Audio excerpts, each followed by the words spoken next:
Hello everyone, एक बार फिर आप लोगों को हार्दिक अभिनंदन है मेरे चैनल फिल्मी कुलविंदर सिंह पर।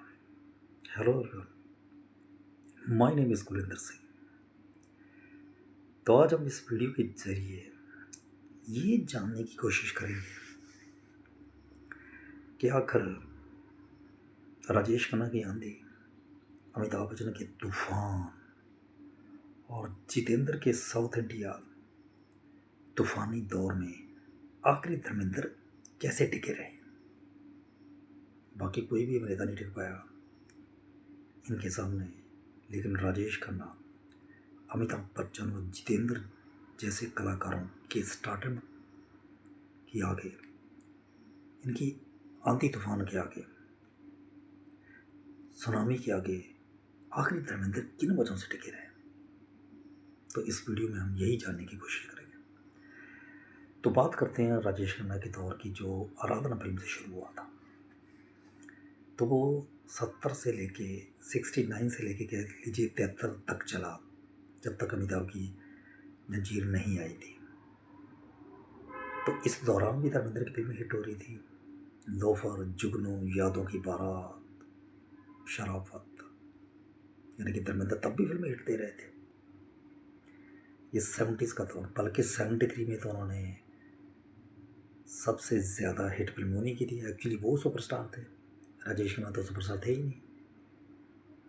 ध्यान से अगर आप उस दौर के बारे में इतिहास के पन्ने पलटेंगे तो आपको समझ में आएगा वो आज मौसम बड़ा बेईमान है, बल्कि ये शाम मस्तानी गाने पे भरी पड़ा था। तो राजेश खन्ना के दौर में तो मैं मानता ही नहीं हूँ कि राजेश खन्ना धर्मेंद्र से आगे थे। राजेश खन्ना सिर्फ रोमांटिक फिल्में कर सकते थे, ठीक है, वो फिनोमिनल एक्टर थे, दर्शक बहुत पसंद करते थे उनको, लड़कियाँ उनकी दीवानी थी। लेकिन 70 और 73 तक धर्मेंद्र नंबर 1 थे। उनकी फिल्में बहुत ज़्यादा हिट हो रही थी और वो बड़े वर्साटाइल एक्टर थे। वो कॉमेडी भी कर सकते थे, फूल और पत्थर जैसा रोल भी कर सकते थे, और सत्याकाम जैसा रोल भी कर सकते थे जो राजेश खन्ना ने आनंद में किया था। यानी कि राजेश खन्ना में वो किसी भी तरह से एक्टिंग में पीछे नहीं थे। राजेश खन्ना सिर्फ मेलोड्रामा टाइप के रोल कर सकते थे, एक्शन कॉमेडी वगैरह वो इतनी अच्छी नहीं कर सकते थे। लेकिन धर्मेंद्र कॉमेडी भी कर सकते थे, एक्शन भी कर सकते थे और गंभीर रोल भी कर सकते थे।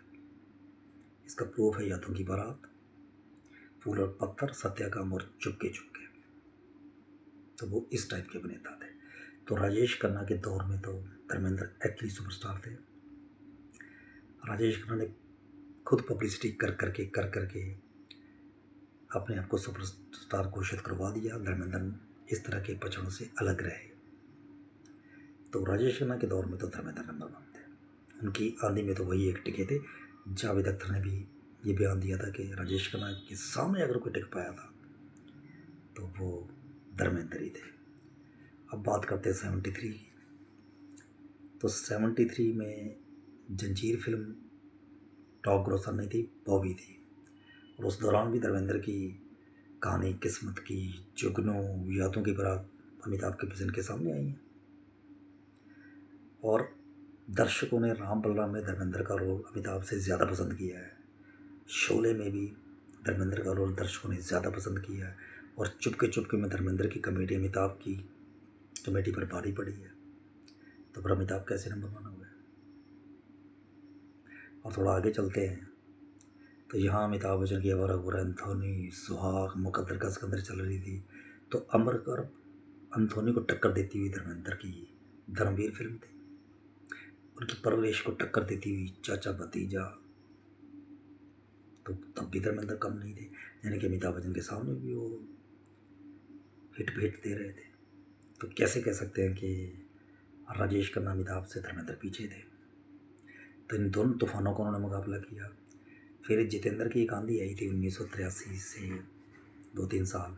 साउथ इंडिया की फिल्में खूब चला करती थी। उनकी मतवाला, जस्टिस चौधरी, मवाली। लेकिन उस दौरान भी उनकी नौकर बीवी का फिल्म खूब चलती थी, बल्कि वो अपने बेटे से भी मुकाबला कर रहे थे बेताब। साउंड वाल के साथ उनके सामने उनकी फिल्में चला करती थी। और आते आते उनकी बीच में एक गुलामी फिल्म बड़ी अच्छी आई थी, बंटवारा, हथियार। तब भी सोने पे सुहागा उनकी फिल्में खूब हिट हो रही थी, वो दौर भी उन्होंने अच्छा खासा निकाल दिया। और फिर आया 1987। 1987 में धर्मेंद्र की लोहा, हुकूमत, आग ही आग, इंसाफ की पुकार, जान हथेली पे, इंसानियत के दुश्मन, वतन के रखवाले। तो 1987 में वही सुपरस्टार थे, क्योंकि उस साल उनकी हाईएस्ट क्रॉसिंग फिल्म आई थी हुकूमत। तो 1987 में भी धर्मेंद्र नंबर 1 थे। तब मेरी वीडियो देखने के बाद आपको समझ में आ गया होगा कि एक्चुअली राजेश खन्ना, अमिताभ बच्चन, जितेंद्र की आंधी में टिके नहीं रहे थे, इन पे भारी पड़े थे। ये बात दूसरी है कि उनको कभी फिल्म फेयर अवार्ड से नहीं नवाजा गया, जबकि गुलामी में उनको फिल्म फेयर अवार्ड मिल सकता था, हुकूमत में मिल सकता था। इन दोनों में उनका काम बहुत अच्छा था।